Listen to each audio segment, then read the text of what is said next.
Everybody has a turn back moment. You have a moment where you could go forward or you can give up.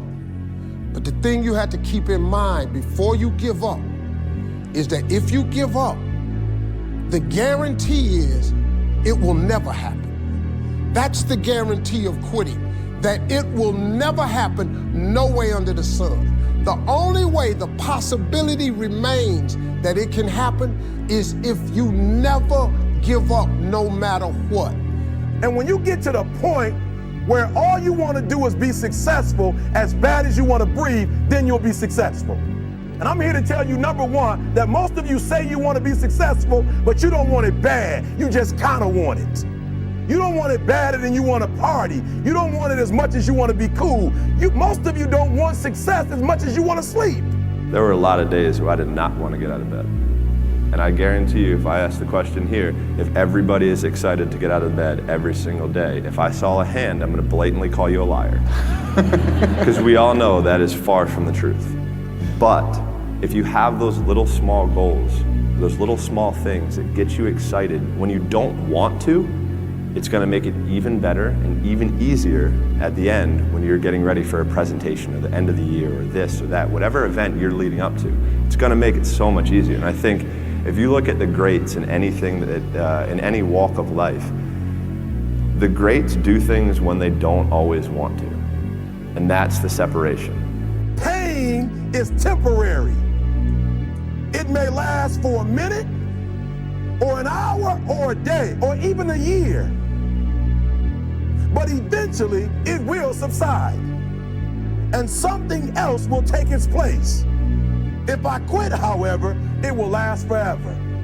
The pain of discipline or the pain of regret. Go for the discipline because it weighs ounces.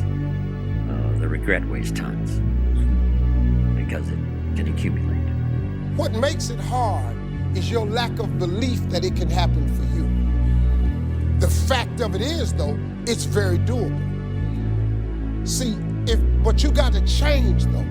If you keep doing what you've been doing, you're gonna keep getting what you've been getting. So if you're at a place in your life and you ain't happy with it, you have to change some things.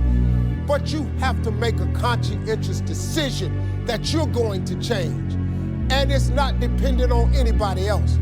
It don't matter what your mama think, it don't matter what your coworkers think, it don't matter what your siblings think, it don't matter what your children think, it don't matter.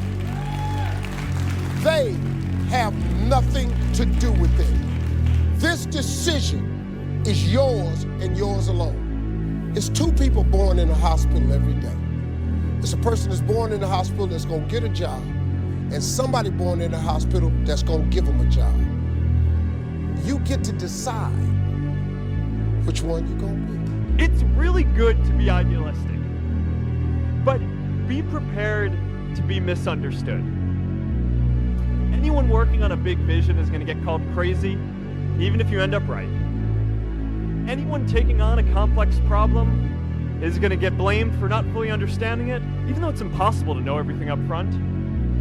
Anyone taking initiative will always get criticized for moving too fast because there's always someone who wants to slow you down.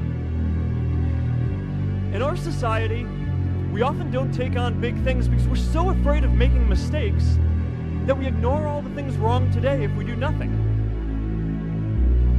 The reality is, anything we do today is going to have some issues in the future. But that can't stop us from getting started. So what are we waiting for?